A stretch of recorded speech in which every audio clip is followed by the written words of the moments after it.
Ei, gente, boa noite. Vocês estão me ouvindo?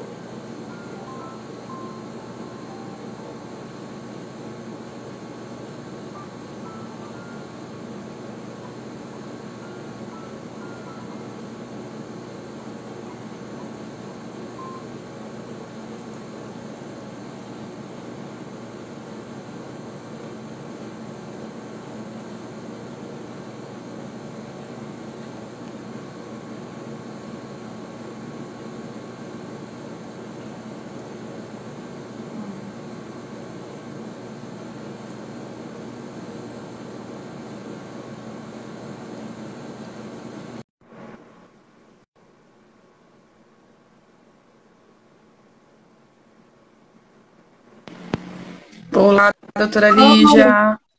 Oi, Virgínia, Tudo tudo bom? bom? Boa noite. Tudo jóia.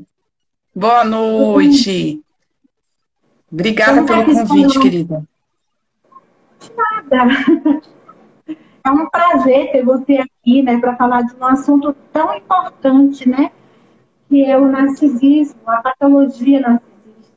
É um assunto muito importante e que as pessoas não conhecem ainda, né? Tem muita gente que não sabe. Então, é muito importante você falar desse assunto. Que bom.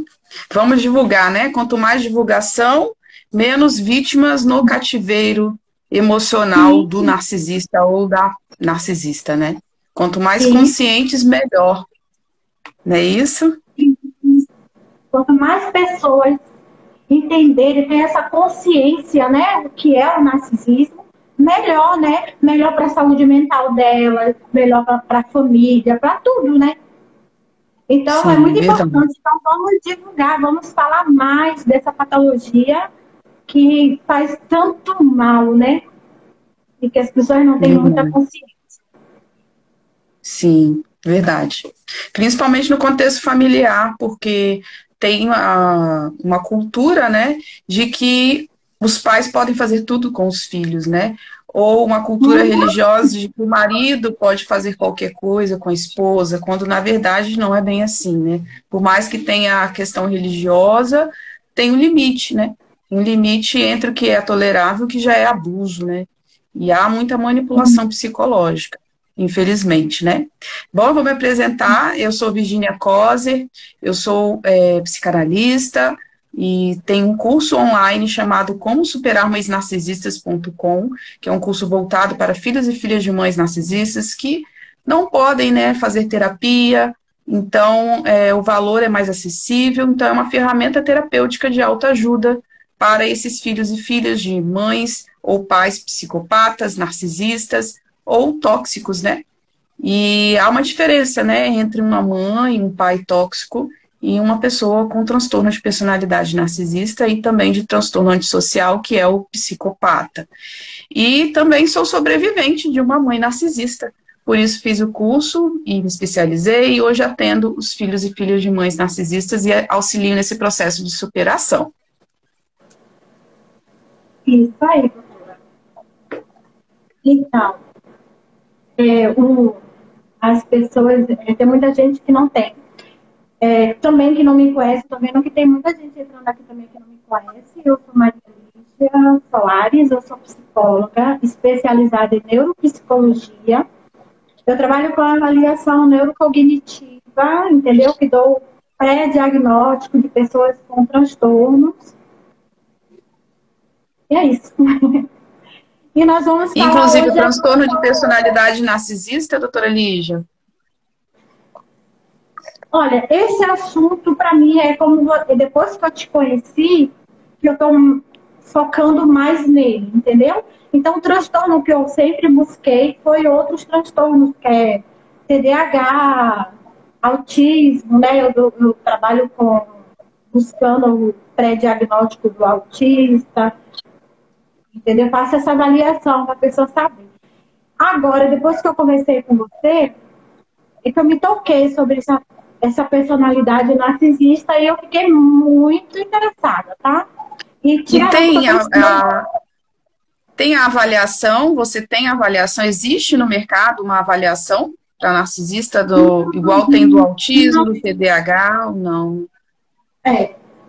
Não, ainda eu não conheço. Eu ainda não busquei. Deveria entendeu? ter, né? Porque, Deveria. principalmente para a questão jurídica, Sim. seria bem Tem, sim, interessante. tem a psicoterapia, que os psicoterapeutas eles têm essa habilidade de saber se, principalmente se ele trabalha com a abordagem junguiana, abordagem psicanalista, eles têm essa capacidade de entender, né, se aquele indivíduo é patológico narcisista. E diferenciar, né? Eles sabem. Uhum. Tá bem. Eu queria que você falasse um pouco sobre. Você falou que viveu, né, essa mãe narcisista. Você teve esse convívio na sua família. Você vivenciou, não é isso? Queria que você falasse um pouco o que é um narcisista natural, para que as pessoas Então, entendam. o narcisismo natural, pela ótica da psicanálise, é o narcisismo lá da infância e não é um transtorno de personalidade, faz parte de uma fase da infância que pode se estender até a adolescência, até nossa parte cognitiva ser formada em torno dos 24 anos. É uma defesa que nós temos do nosso ego, né? Então, uma criança, ela não consegue compreender que para ela ter as necessidades dela básica atendida, como alimentação, roupas, se ela precisa ser acalmada pelos pais, ela não tem essa consciência, essa criança, principalmente na primeira infância, de que ela precisa de cuidados. Então, a única forma dessa criança perceber que ela precisa ser atendida é ativando inconscientemente esse narcisismo natural. A criança vai achar que o mundo gira em torno dela, para que ela tenha as necessidades básicas atendidas. É algo natural, né? É algo que todo ser humano deveria ter, né? Tem algumas crianças até que têm são tantos abusos de negligência que sequer passam por essa fase de narcisismo natural, onde essa criança vai pensar e agir como se tudo girasse em torno dela. Às vezes tem comportamentos egoístas, porque está na fase de crescimento natural, de maturação natural cerebral mesmo, né? Depois, isso pode ocorrer novamente.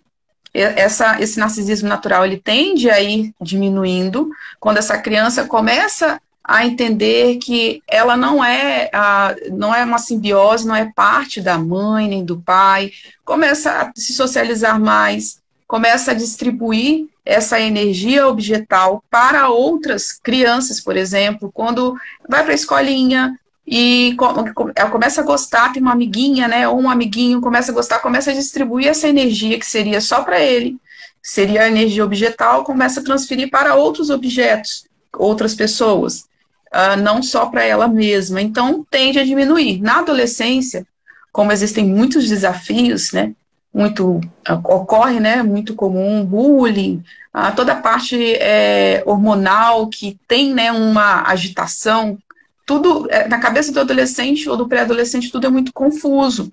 Então, pode-se novamente exercer essa defesa do ego, e aí não é para, né, nem todo mundo, nem todo indivíduo vai fortalecer esse ego através desse narcisismo natural, mas algumas pessoas podem.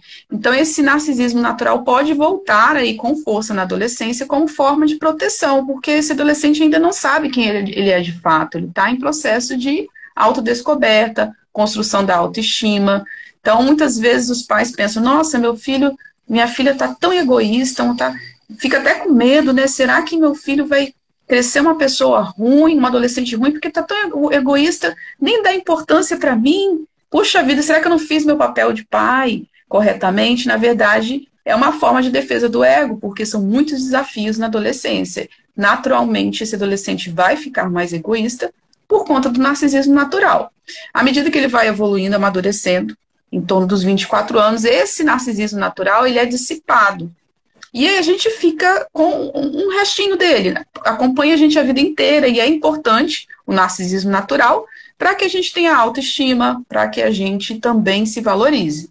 O que ocorre com pessoas que têm o transtorno de personalidade é que esse narcisismo natural ele não se finda em torno dos 24 anos. Ele se transforma em uma patologia, em um transtorno de fato, né? Um transtorno de personalidade, que não é uma doença, é um transtorno. Não há remédio para uma pessoa com transtorno de personalidade. Nós temos 4 transtornos, segundo o DSM-5, que é ali o Manual Estatístico de Diagnósticos Mentais, né, da saúde mental, usado pela psiquiatria. E ali nós temos o transtorno borderline, o histriônico, o antissocial, que seria o psicopata, e o narcisista. Eles estão na mesma ala, que é a ala B, que são pessoas que têm dificuldades em relação à empatia. São desprovidos de empatia, principalmente o psicopata e o narcisista. Então, a pessoa, o indivíduo que passa dos 24 anos e esse narcisismo natural ele não se dissipa ou diminui, acaba se transformando ali em um transtorno de personalidade. O diagnóstico é só a partir dos 24 anos. Antes disso, não se dá diagnóstico de transtorno de personalidade narcisista. Então, independente do transtorno ser de narcisista ou de psicopatia, não é doença, por quê? Doença é a pessoa que tem uma esquizofrenia e vai tomar uma medicação, né, para acalmar os surtos psicóticos, a ansiedade, a insônia. Não tem remédio que cure a esquizofrenia, mas o transtorno de personalidade não tem nenhum remédio, nem que diminua os sintomas e nem também que cure. Então, por isso não é doença, é transtorno de fato mesmo, é um desvio de caráter, assim como os psicopatas, né, também tem seus desvios de caráter, o narcisista também tem. Então, é algo que é trabalhado com psicoterapia, mas não há resultados significativos em nenhuma abordagem, seja a terapia cognitivo-comportamental, toda a psicanálise também tem seus parâmetros para trabalhar com o indivíduo narcisista, mas não há relatos de melhora no transtorno, seja ele o de personalidade narcisista ou o psicopata. Não há estudos que afirmem que se teve resultado. Diferente, por exemplo, de uma pessoa que sofre com esquizofrenia, que toma medicação, que faz psicoterapia e tem resultados. Porque o narcisista ele não consegue identificar que ele tem um problema e que ele precisa de ajuda. Ele faz uma transferência, que nós chamamos na psicanálise de transferência, ele transfere os erros dele para o outro. E quando você diz, olha, você precisa de ajuda, você precisa de terapia, tem algo errado com você, ele diz, eu não, meu problema é minha esposa, eu não, meu problema é minha filha, são meus filhos. Nunca ele reconhece que ele precisa de ajuda. Então, uma pessoa que não reconhece que está errando ou que precisa de ajuda, ela não só não busca ajuda, mas não se entrega também na terapia, porque acha que o problema não é ela. Difícil curar alguém que não deseja ser curado, né? Eu diria que é impossível. É impossível mesmo. Curar, a cura tem que vir. Primeiro você decide que quer ser curado, reconhece as suas patologias e vai para a terapia. A terapia não faz milagre, a terapia anda junto com o paciente. Não é isso? Então, você falou que não tem cura, assim, mas não tem cura se ele não quiser. Se ele quiser... Mesmo se ele quiser, não tem. Não existe nenhum tipo de cura para nenhum tipo de transtorno, não. Assim como a esquizofrenia não tem cura. Uhum. Mas pode amenizar, não é? Porque o narcisista, ele está preso. Pode falar, querida. Sim. Não, pode falar você. O narcisista ele está preso em uma fase da infância, aonde eu disse no início que tem uma energia objetal que você, nessa fase do narcisismo natural, você distribui para a coleguinha, para a mãe, para o pai, para o professor, você distribui o seu amor, a sua energia objetal, você transfere, distribui, né? Que seria o normal. Uma pessoa narcisista, ela não consegue distribuir. Essa energia objetal se volta só para ela. E o narcisista, ele ficou preso nessa fase e essa pessoa não consegue sair dessa fase, nem com a terapia. Essa pessoa tem o processo terapêutico para ela trabalhar isso, mas eles não conseguem desenvolver e sair dessa fase, por isso que são tão infantis. Muitos deles são extremamente infantis, porque eles estão presos nessa fase egóica. Elas chegam à idade adulta, até envelhecendo já, e fica lá na infância ou na adolescência. É isso que Sim. você quer dizer, não é? Isso, É verdade. exatamente. E aí, quando elas vão para a terapia, ela acha que a terapia não é para ela. Ela não tem problema nenhum. Sempre quem tem problema é o outro. Exatamente. E quando vão para a terapia é porque algum parente empurrou. Empurrou, aí ele vai 1, 2, 3, 4 vezes, na quarta vez ele fala, não vou vir mais não, mas minha sobrinha está precisando de terapia, eu vou marcar para ela. Arranja uma desculpa e vão embora. Eles não conseguem permanecer muito tempo na terapia. Você terminou falando também, além do narcisismo natural, da patologia, né? Da personalidade, do transtorno de personalidade. Sim. E quais são os sinais de uma pessoa narcisista? O senso de grandiosidade é algo que se destaca muito nessa pessoa. Então, é uma pessoa que, às vezes, de modo explícito, vai demonstrar que é superior às outras pessoas. Não vai ser uma pessoa nada humilde, a não ser que seja um narcisista oculto.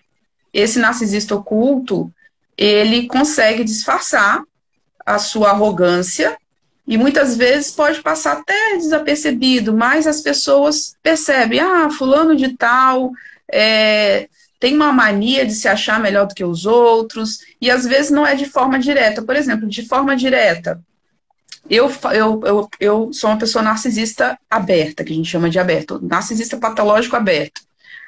Eu cozinho eu faço o melhor bolo que existe aqui no Espírito Santo. Eu sou a melhor confeiteira. Não tem ninguém melhor do que eu aqui no Espírito Santo. Um narcisista oculto, ele diria assim, perdão, iria pedir para alguém provar o bolo e iria dizer, gente, gostaram do bolo? E as pessoas, nossa, é o melhor bolo que eu provei na minha vida. Ou se desse esse bolo para todo mundo experimentar e ninguém dissesse nada, essa narcisista poderia dizer assim, puxa, esse recheio aí, ele ficou um pouquinho doce demais, não é mesmo? Para as pessoas comentarem, para esse ego, porque o narcisista ele é sustentado pela aprovação dos outros. Mesmo que ele se sinta superior, ele ainda depende da aprovação dos outros. Então, ele está sempre em busca de elogios. E, às vezes, ele vai ter esse perfil de arrogância explícita, aonde vai se sentir melhor do que os outros. E, na verdade, é só defesa do ego. Na verdade, esse indivíduo sofre com baixa autoestima, por isso precisa da aprovação dos outros. Para se sentir superior, ele acaba se exaltando e diminuindo o outro, de forma direta ou indireta, como o narcisista oculto, né, que de forma indireta fica esperando as pessoas estarem ali, bajulando, elogiando, dizendo, não, esse bolo está ótimo. Mas no fundo, é para ele se sentir superior. Então, é uma necessidade do narcisista de ser adulado, de ser paparicado, de ser elogiado o tempo inteiro e com todo mundo. Ele sente que tem um poder especial, ele tem talentos especiais, ele é uma pessoa que está acima intelectualmente, fisicamente, do que todas as outras pessoas. E espera que as pessoas o trate de forma especial também. Então, esse senso de grandiosidade é uma marca muito forte da pessoa narcisista, e também a falta de empatia, que são 2 traços dentro dos 9 critérios que existem no DSM-5, esses 2 precisam existir, esse senso de grandiosidade, essa falta de empatia. Né? E quando eu falo falta de empatia, existem 2 tipos de empatia, a empatia cognitiva, que é aquela que se eu sei que se eu empurrar alguém vai cair, vai se machucar, essa é empatia cognitiva, né? Eu tenho consciência. E o narcisista, ele não tem nenhuma deficiência intelectual, ele sabe muito bem o que ele faz. Se ele vai empurrar alguém, ele sabe que vai se machucar.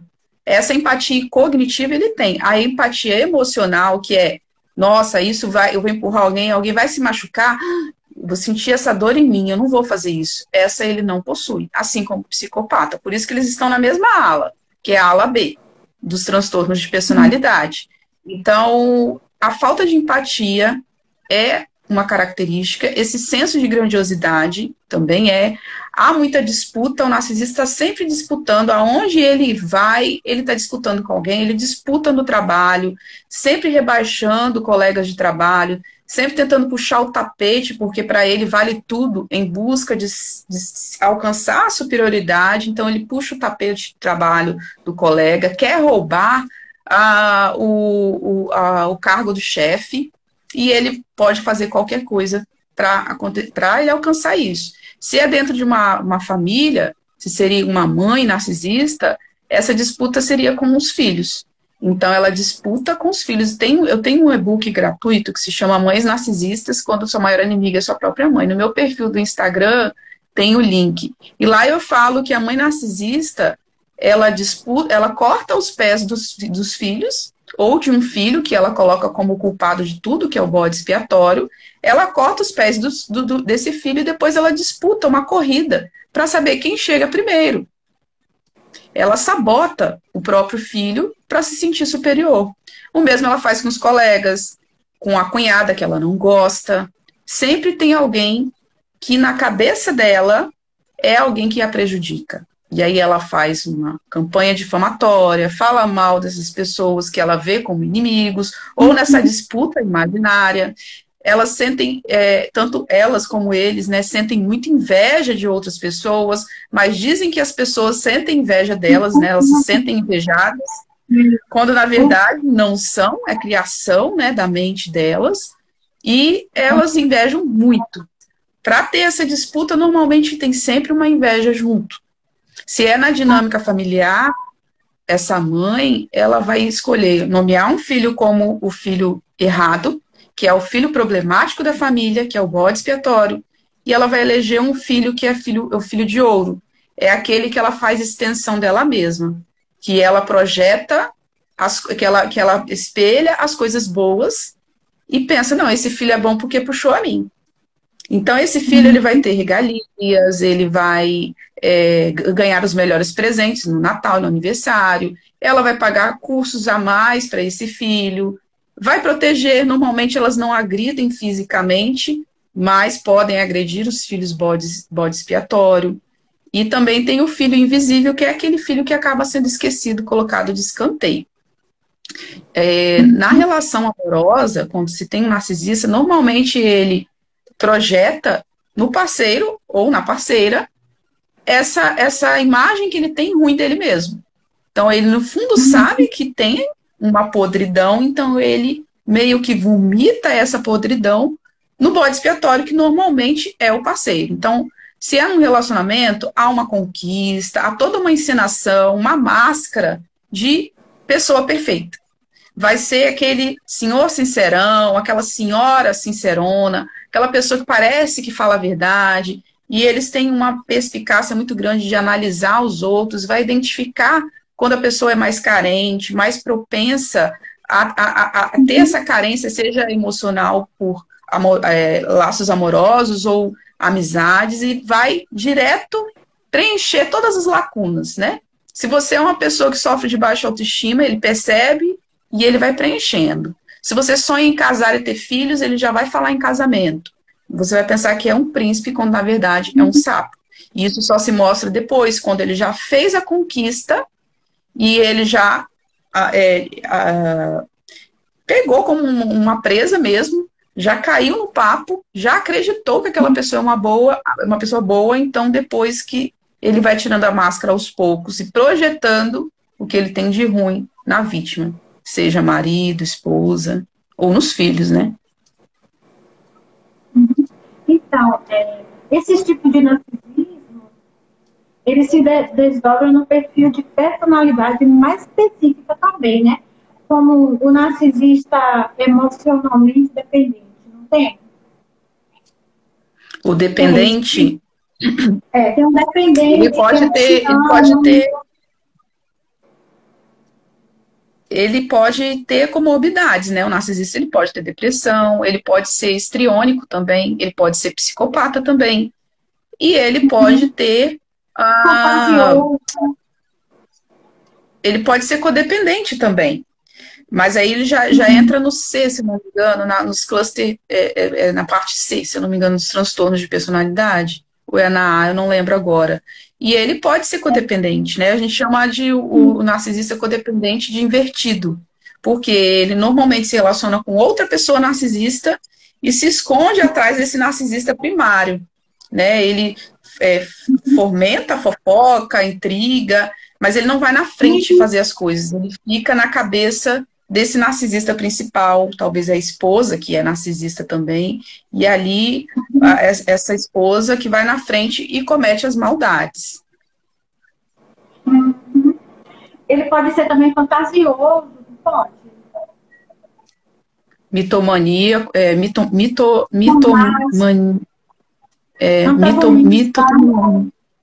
esse tipo de... Já que ele tem essa personalidade... Ele pode ser também trapaceiro? A maioria são. Esse perfil de narcisista mitônimo, eu acho que é o nome, eles têm microdelírios, que são... Ele inventa uma mentira e por alguns minutos ele acredita nessa mentira a ponto de enganar, o senso de grandiosidade sobe a cabeça e por alguns minutos, não passa de 1 hora, segundo a Dr. Otto Kemberg, que é um grande psiquiatra austríaco que desenvolve um trabalho de quase 50 anos estudando os transtornos de personalidade. Ele é médico psiquiatra, psicanalista, participa de instituições americanas que já estudam há muitos anos o narcisismo, né? Os transtornos de personalidade.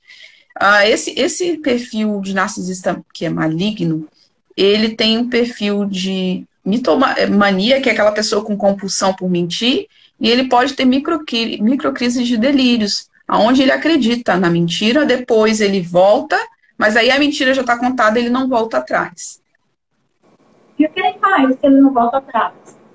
Ele continua com a mentira, sustentando, sim, até o final. Até o final, né? Morre contando aquela mentira. Como lidar com essas pessoas narcisistas? O melhor é não lidar, né? Evitar o máximo possível esse tipo de pessoa. Se é no ambiente de trabalho, que não é fácil conviver com uma pessoa que está sempre ali trapaceando seu trabalho, seu serviço, ou fazendo intrigas, né? Não é fácil. Mas, se você não pode, né? E talvez depende desse trabalho, por exemplo, é fazer o que a gente chama da técnica da pedra cinza, que é você fornecer o mínimo de informação possível e falar o mínimo possível com essa pessoa e ignorar os ataques, né? Então, a pessoa do seu trabalho que você sabe ou desconfia que é narcisista, você já viu indícios, a pessoa já fez algo contra você. Então, falar só o necessário, não comentar sobre a vida particular, não comentar sobre os seus planos, não comentar quando algo bom acontece, porque tudo pode ser usado contra você. Se é um parceiro narcisista, esse paciente, esse indivíduo, ele precisa optar pelo divórcio ou a convivência, né? Eu sou sempre a favor do afastamento total dessas pessoas, porque elas são perigosas, elas não só destroem a autoestima das suas vítimas, mas em muitos casos ocorre até agressão física, e há risco de vida, porque a gente não está falando do transtorno de personalidade lá da ala A, que são ou ala C, que são os codependentes, a gente está falando da ala B, que são os perigosos mesmo, esses que a gente encontra na cadeia, quando são pegos, né, Então, para o narcisista vale tudo, né? Então, e muitas vezes tem uma linha muito tênue entre um narcisista e a pessoa pensa que é narcisista e de repente é psicopata. Então, há um risco de vida e de agressão, né? E não só isso, o narcisista, ele adoece a vítima a tal ponto dela até tentar suicídio, ela entrar em ideação suicida. Tamanha depressão, tamanha confusão, porque eles utilizam uma técnica chamada gaslighting, nessa técnica as vítimas beiram loucura, porque eles criam situações onde a pessoa duvida se o que ela viu é real ou foi inventado, ou é exagero da cabeça dela, a pessoa quase fica louca. Então, para mim, sempre eu vou direcionar para o contato zero, mas o paciente, o indivíduo é quem decide, e o contato zero é o quê? Afastamento total. Se não ocorreu, se essa não for a opção da vítima, do que eu chamo sobrevivente, seria a técnica da pedra cinza, que é colocar bordas e limites nessa relação, falar o mínimo possível, ou entregar o mínimo possível de informação. Se é no contexto familiar, né? A mesma coisa que seria para o contexto de um relacionamento amoroso. É identificar o que você quer. Você quer realmente, de fato, continuar nessa relação familiar com essa mãe ou esse pai te adoecendo, porque vão adoecer, não há fórmula milagrosa que vá colocar um escudo e blindar, isso é falácia, não existe isso, somos seres humanos, né?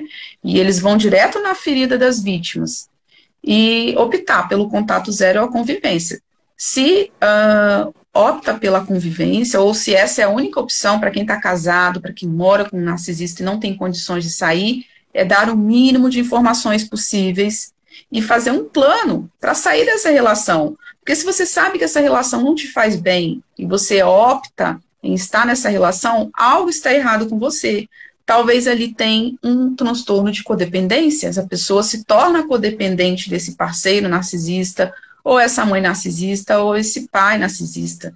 E aí tem que fazer um trabalho terapêutico para superar essa codependência, para cortar esse vínculo emocional, para então cortar o contato físico, né? Porque enquanto você está na codependência, você sempre vai ter esperança de que a pessoa vai mudar, quando na verdade ela não vai mudar. Você vai adoecendo, os anos vão passando, você vai adoecendo nesse cativeiro emocional.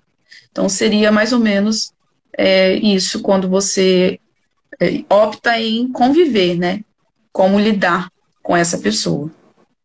Uhum. E o narcisista patológico, ele tem um ponto fraco? Se tem um ponto fraco, sim. O borderline, por exemplo, o ponto fraco é ele se sentir abandonado. O narcisista é a humilhação, né? Então, algumas pessoas até perguntam qual a diferença do narcisista para o borderline. O borderline, quando ele age sem empatia, entra em estado de fúria, e a raiva é muito presente no borderline, possivelmente o que ativou um gatilho na ferida é o abandono, o sentimento de abandono. O narcisista não.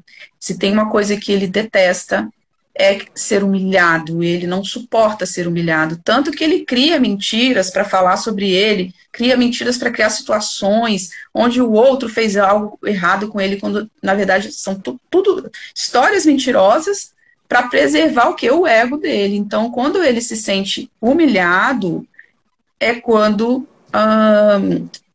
bate direto na ferida narcísica dele. Então, pode ter acessos de fúria, e aí é que é o perigo, que ele pode entrar em fúria narcísica, aonde a violência física pode ocorrer, e até mesmo essa pessoa cometer até crimes, né, de tentativa de assassinato e muito mais. Por isso é importante, no meu ponto de vista, o afastamento. E o que fere o narcisista, que deixa ele furioso? A humilhação. Humilhação, rejeição, o afastamento já é em si um ato de amor próprio e preservação, mas o narcisista vai enxergar como um ataque. Como assim essa pessoa vai viver sem mim? Quem ela pensa que é para se afastar de mim e me jogar fora? Quem essa pessoa pensa que é? Ela não pode viver sem mim, ela não consegue viver sem mim. Vai entender como um ataque. Tanto a humilhação, a ridicularização, quanto também o afastamento, a rejeição. Virginia, você consegue identificar um narcisista com uma só pergunta? Não. Isso daí é vídeo de YouTube. Não é assim, não. Até porque pessoas tóxicas que podem ter comportamentos, um comportamento ou outro de um narcisista, mas as pessoas querem ficar com a anteninha ligada, com a luz amarela acesa. Observe pessoas que se acham muito e humilham demais ou humilham as outras para se sentirem superiores. Isso já é um indício de ou uma pessoa que tem o ego inflado e esconde uma baixa autoestima, ou uma pessoa narcisista, e a falta de empatia também. Uma pergunta também que eu quero te fazer. Uma mãe que tem os filhos crescem e essa mãe continua achando que esse filho ainda é criança e querendo defender ele. Ela prejudica esse filho? Cortou, eu não entendi. Não entendi, cortou. Uma mãe, ela tem os filhos. E aí, o filho fica grande, fica de maior e ela ainda fica tratando como criança. Essa mãe, ela pode ser uma narcisista? Tratar como criança eu diria que é difícil. Mas o que pode ocorrer? Quando a mãe narcisista ela escolhe um filho como filho de ouro, ela tende a infantilizar esse filho. E aí, nessa infantilização, ela pode tratar esse filho como um eterno bebezão, né? Não só aquelas regalias. Eu vejo muitos filhos de ouro que têm dificuldade em crescer profissionalmente, em ter independência financeira, e essas mães ficam ali, dando tudo, infantilizando. Esse filho tenta ter autonomia, autoestima, tenta crescer, né, separar, quebrar essa simbiose, e a mãe puxa de volta, minando a autoestima. Não, você não vai conseguir, não. Sair de casa, você não. Você sempre cresceu, foi criado aqui comigo, você não vai conseguir fazer, você não sabe fazer nenhum arroz, como é que você vai morar fora? Então ela fica puxando esse filho de volta, infantilizando, tratando ele como um bebezão, né? Quando tem mais de um filho, quando é um filho só, ela pode fazer as duas coisas ao mesmo tempo. Esse filho fica como um bode e o filho de ouro de uma vez só. Tem isso também.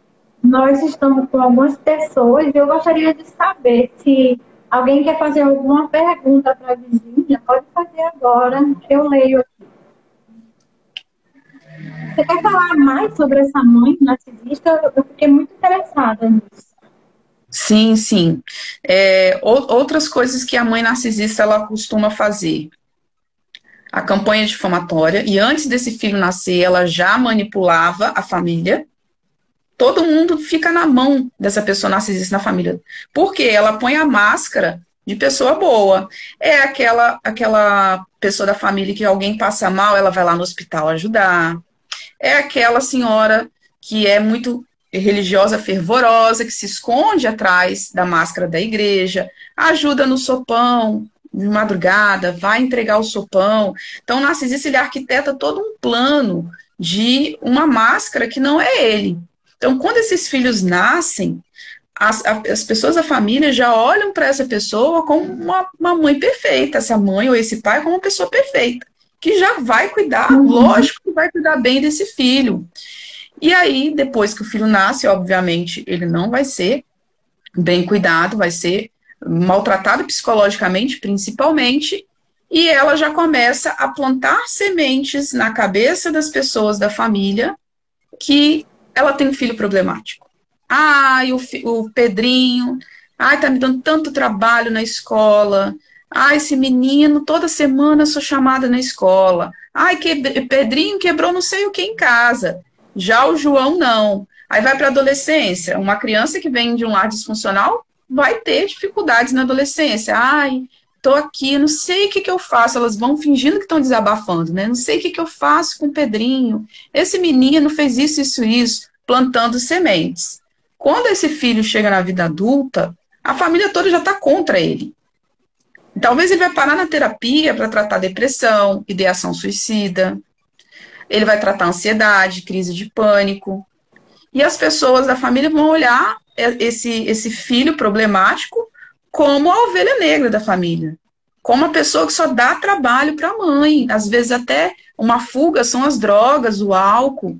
E ninguém entende. Poxa, mas fulano é uma mãe tão boa, ai, deve ter mimado demais esse menino, quando na verdade não foi nada de mimo. Porque só quem sabe da quintura do fogo é a panela, não é mesmo? Só quem sabe aonde está caindo a goteira da casa é o morador da casa. Quem está de fora pensa que essa mãe é perfeita, que é uma mãe até que mima os filhos, que dá tudo, né? Porque a sociedade acha que basta dar coisas físicas, basta educar, pagar uma escola e dar comida, que é uma boa mãe, né? Mas só quem está dentro é o que sabe. A pedagoga Michele está falando aqui, ó, a minha mãe, ó, a minha me batia, cadê? A minha me batia para não comer. Deixa eu ver.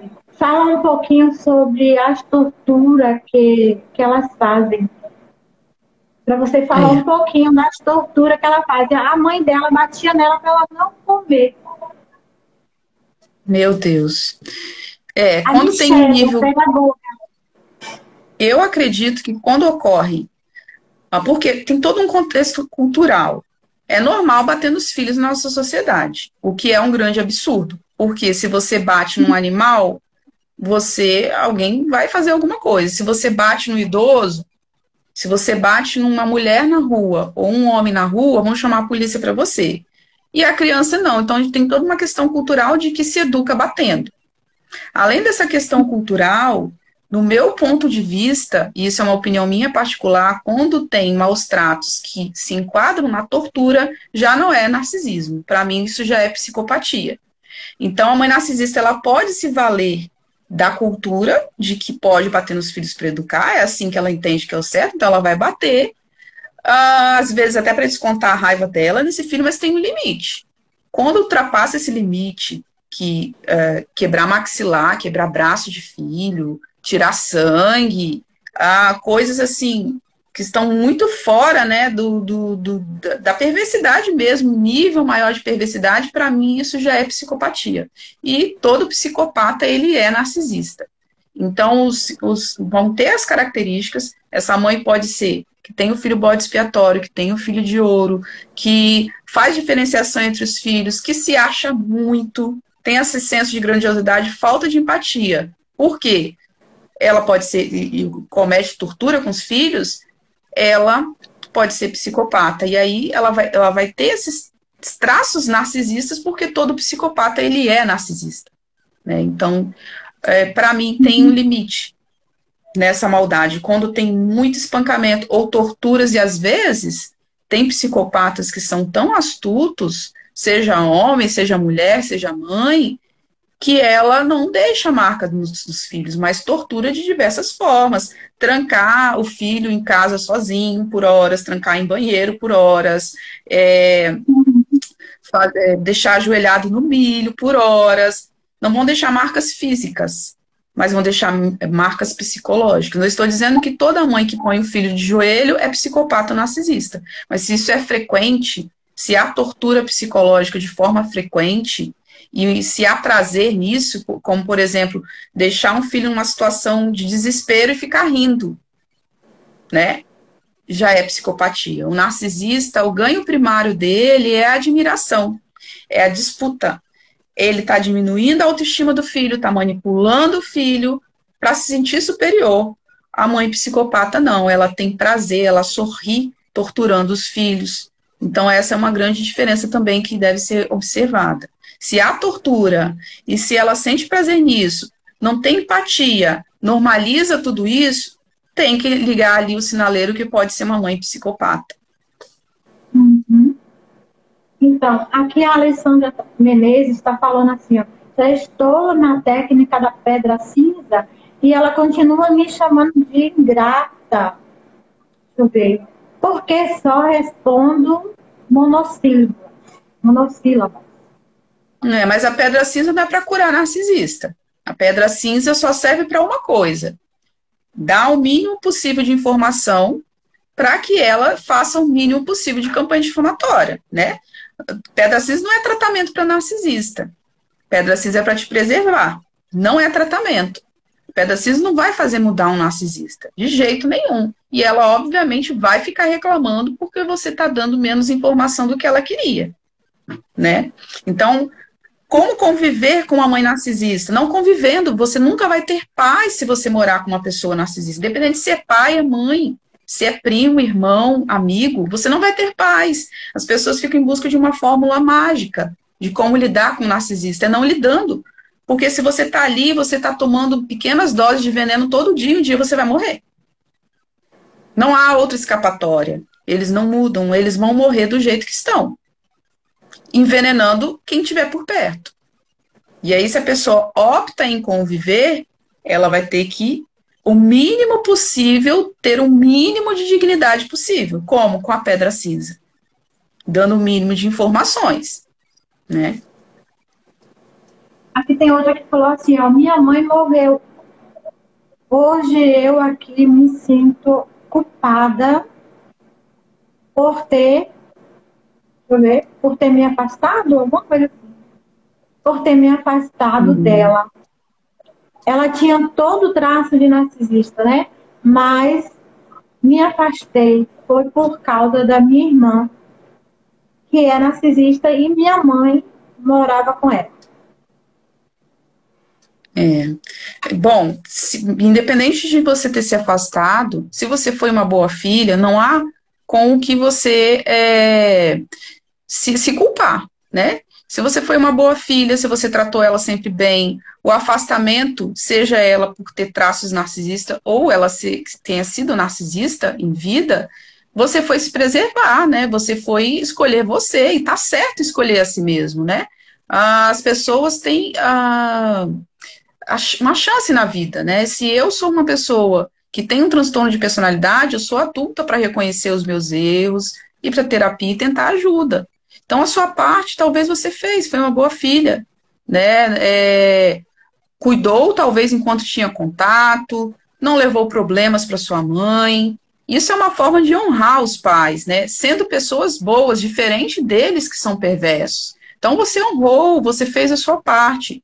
Quando essa mãe ou esse pai que é disfuncional vem a óbito, há realmente uma culpa, né?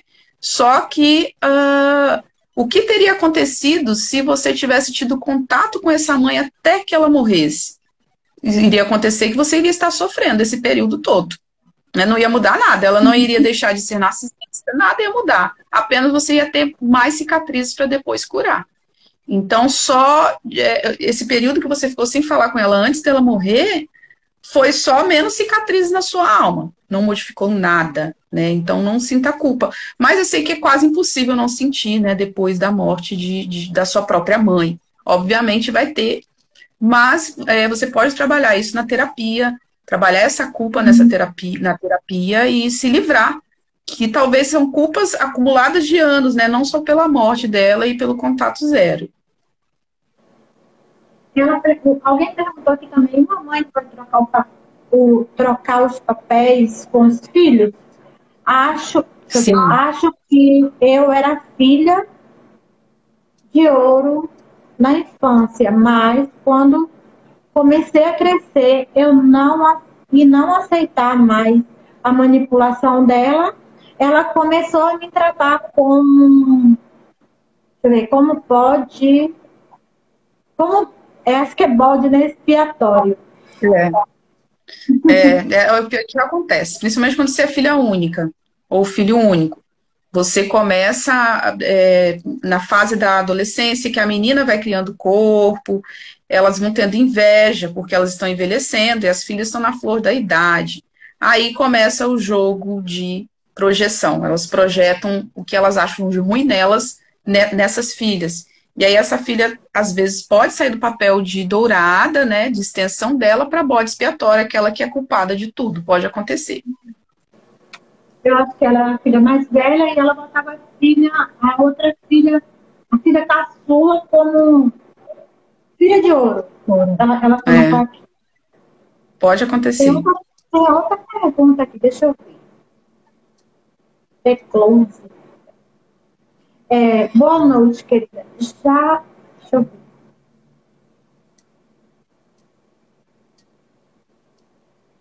Já acompanhando há 2 anos e admiro o seu trabalho. Acho que é com você, né? O meu marido trabalhou desde novo para sustentar a mãe.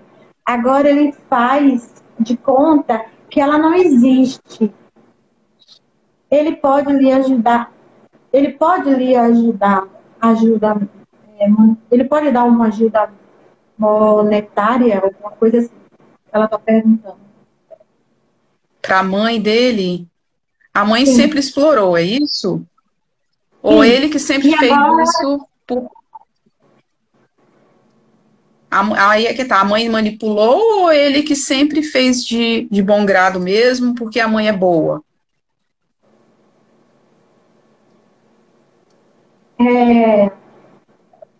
Deixa eu ver aqui. Porque tem mãe que é boa, a maioria das mães são boas e os filhos querem dar tudo, né?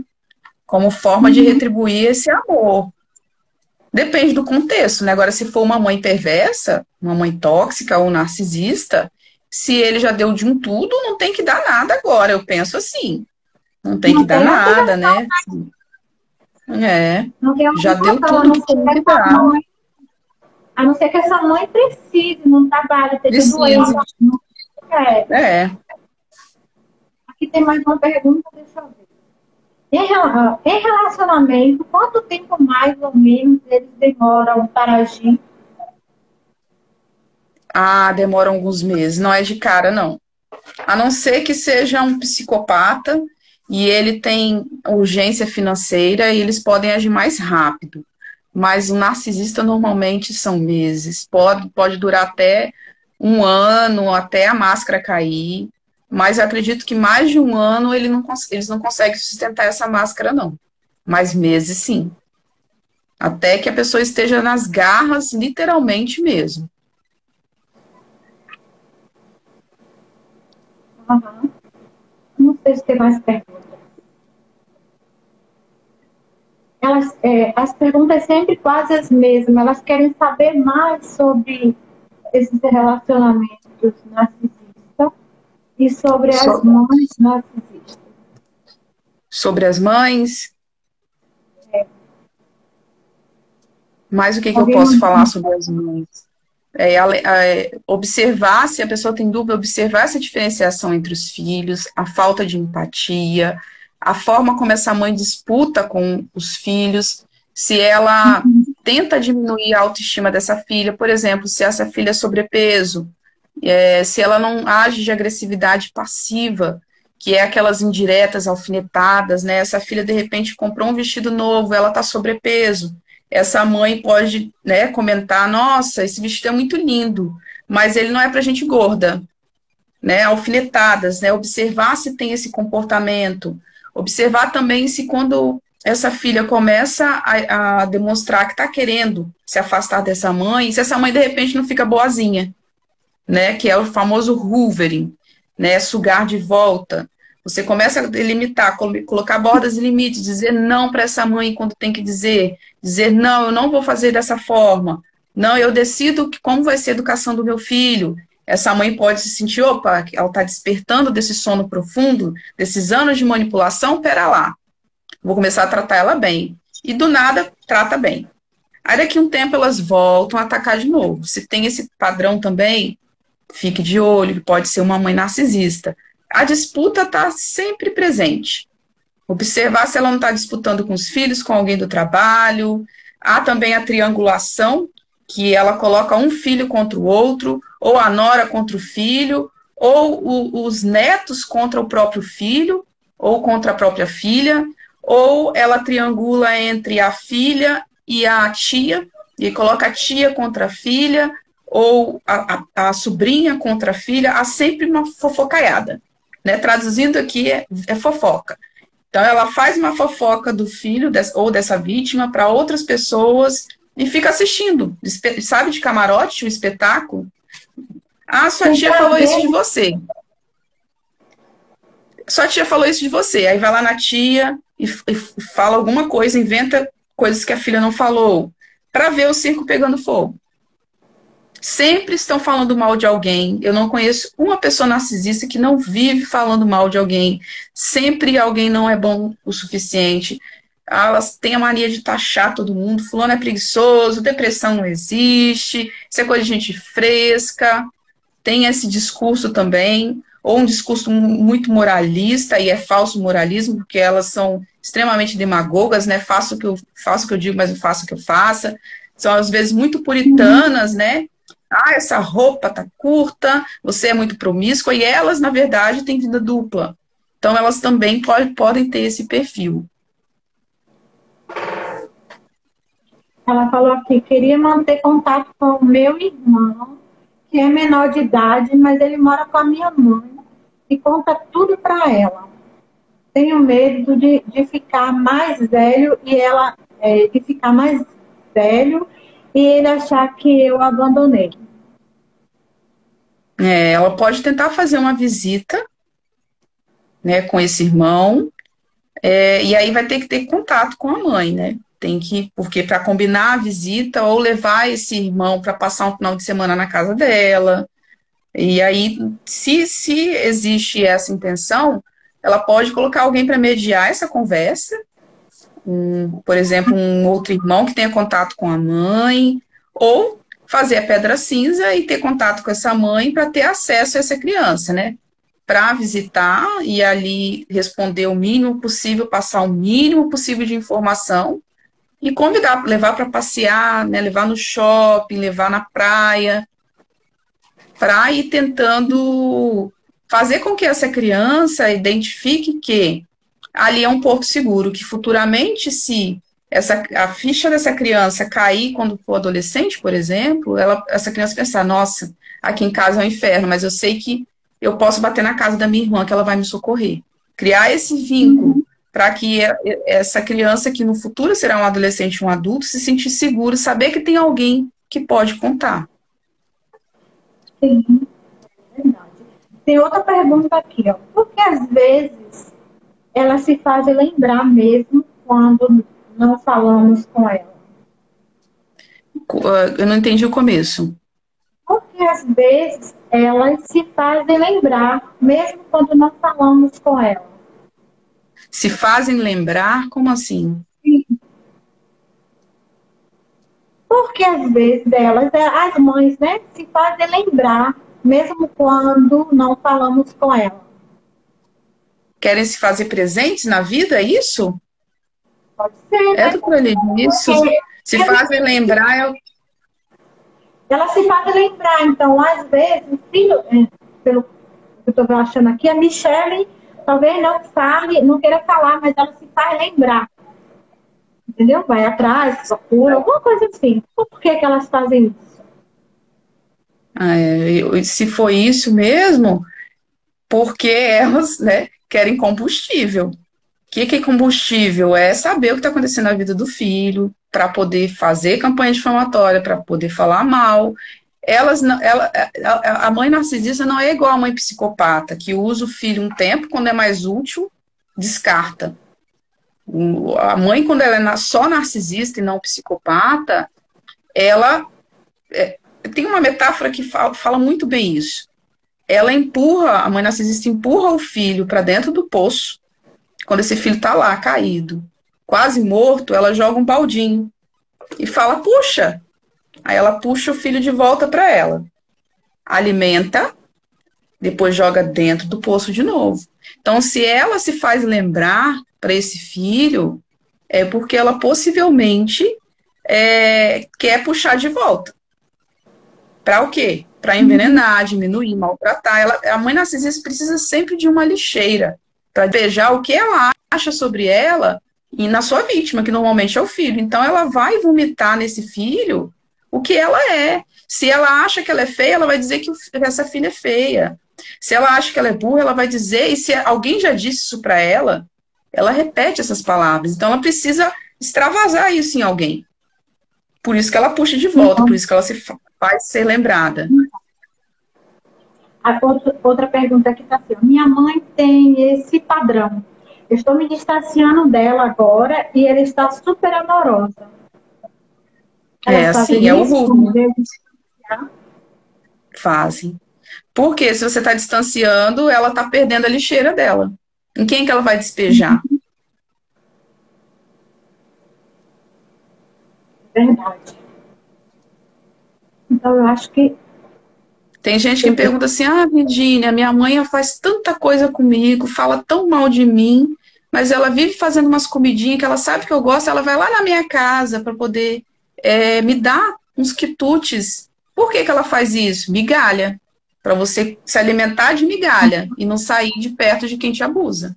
Não passa de migalha. Amor que não é. É isso. Porque às vezes Certo? ela se faz. A pergunta foi a mesma. Acho que agora não tem mais perguntas, não. Eu passei algumas perguntas, depois a gente volta para esclarecer, não é? Virgínia, Tá certo. se passou Obrigada, doutora alguma, Lígia. a gente volta e dá a resposta para essa pessoa. Certo.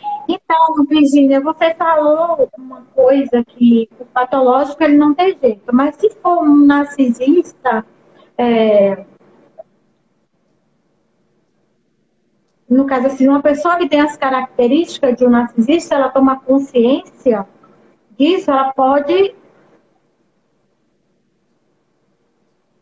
sair dessa patologia, não é isso? Em vez Não. de ficar mudando cada vez mais. Não, não. Só se a pessoa tiver traços. Não a patologia, ter os traços, porque tem os traços. Mas se a pessoa tem traços, ela tem empatia. Se a pessoa tem empatia, ela não é narcisista nem psicopata. Mas, Tá? Agora, aí ela pode se achar demais, diminuir os outros, ser aquela pessoa que gosta de ficar alfinetando. Mas se ela tem empatia, ela não é narcisista. Agora, a pessoa de fato narcisista não tem milagre. Ainda não inventaram nenhum milagre para eles. Não adianta, mesmo que a pessoa se reconheça. E eu tenho 2 alunas que elas têm o laudo médico de que são narcisistas. Eu recebo e-mails de mães narcisistas que receberam diagnóstico. E não tem jeito.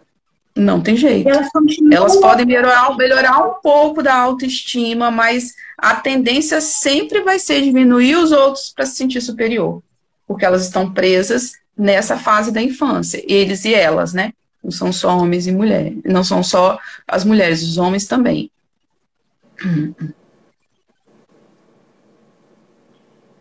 certo.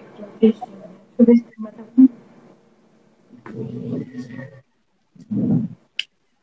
Tem alguém falando aqui que cancelou uma galera. Cancelei uma galera. Minha irmã maltratava no zap. Cancelei uma galera. Quem não faz bem, quem não junta, espalha. Né? Tem pessoas que... e tem muito, né? E tem muito.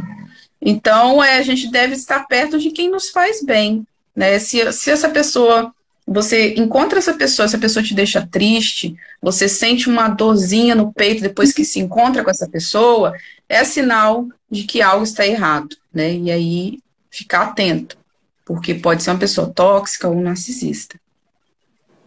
Não sei, na psicanálise, mas o Jung, ele diz assim, isso quer dizer que quando a projeção de um objeto externo não ocorreu, a progressão da energia psíquica, que visa a adaptação no mundo externo, cessa e ela passa a reagir voltando-se para o mundo interno.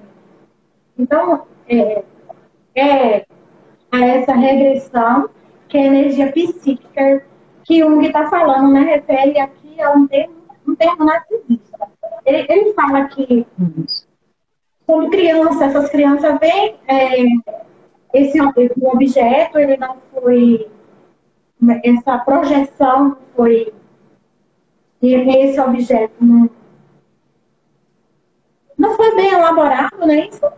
Então, há essa progressão e ela passa aquele negócio do mundo externo para o mundo interno. Então, ela traz isso com ela. Não é isso?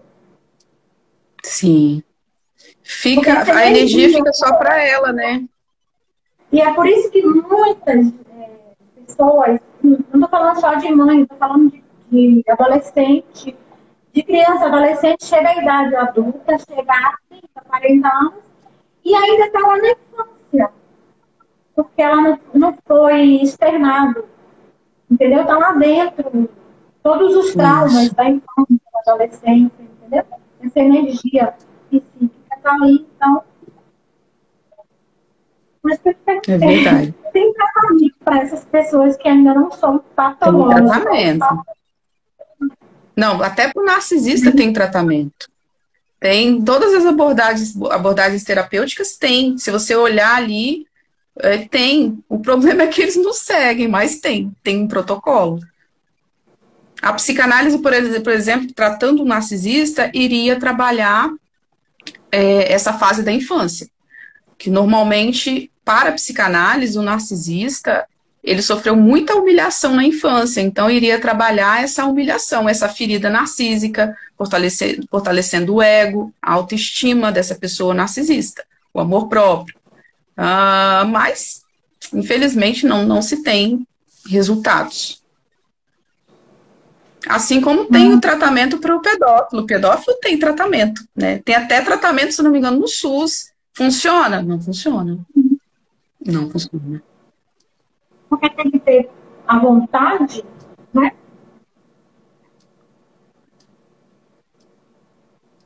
São transtornos que estão além da nossa medicina, né? Não tem farmacologia para ajudar, não tem. Né? O desejo mesmo da pessoa ser curada e progredir no processo terapêutico, mas a tendência é voltar, assim como o pedófilo, o psicopata, é voltar nessa fase. Algo aconteceu na infância. E tem o fator genético também, né? Que tanto para quem é narcisista quanto psicopata, existem pessoas que já nascem com uma predisposição genética, né? E aí não tem jeito. Aconteceu algo na infância, um gatilho, foi estupim, e essa pessoa geneticamente está programada para isso também. E tem pessoas, doutora Lídia, que elas se assemelham com o que é mal, com o que é perverso. E pessoas que gostam de ser perversas. Por mais que você tenha 1 milhão de soluções, tem gente que gosta de ser como é. E aí, como você muda alguém que gosta de ser como é? Impossível. Impossível. Tá bom, Virginia. A gente vai ficar por aqui agora, né? Muito obrigada. Obrigada a você, querida, pelo convite. Conhecimento. A gente precisa passar mais, ampliar mais e passar mais. As pessoas precisam conhecer. Verdade. Entendeu? Como eles são muito manipuladores, as pessoas normalizam muitas coisas abusivas e acham que são pessoas que têm um temperamento difícil. Meu marido ou minha esposa tem temperamento difícil. A minha mãe é uma pessoa muito seca. Ela teve os traumas dela da infância, é uma pessoa muito problemática e não enxerga que por trás disso tem maldade. Na verdade, são pessoas más. Eu quero agradecer também a todos que estão aí ainda, alguns já foram embora. Muito obrigada. Entendeu? Boa noite também para você, Sibeli. E é isso. A gente volta, né, Virginia, para falar mais. Tá bom. Se alguém tiver, alguém quiser saber de alguma coisa, é só perguntar que a gente volta para falar mais. Tá isso bom? Aí. Tá bom, doutora Lígia. Obrigada. Obrigada, pessoal. Boa noite para todos. Bom feriado. Bom feriado, Tchau, gente. Obrigada. Tchau, tchau.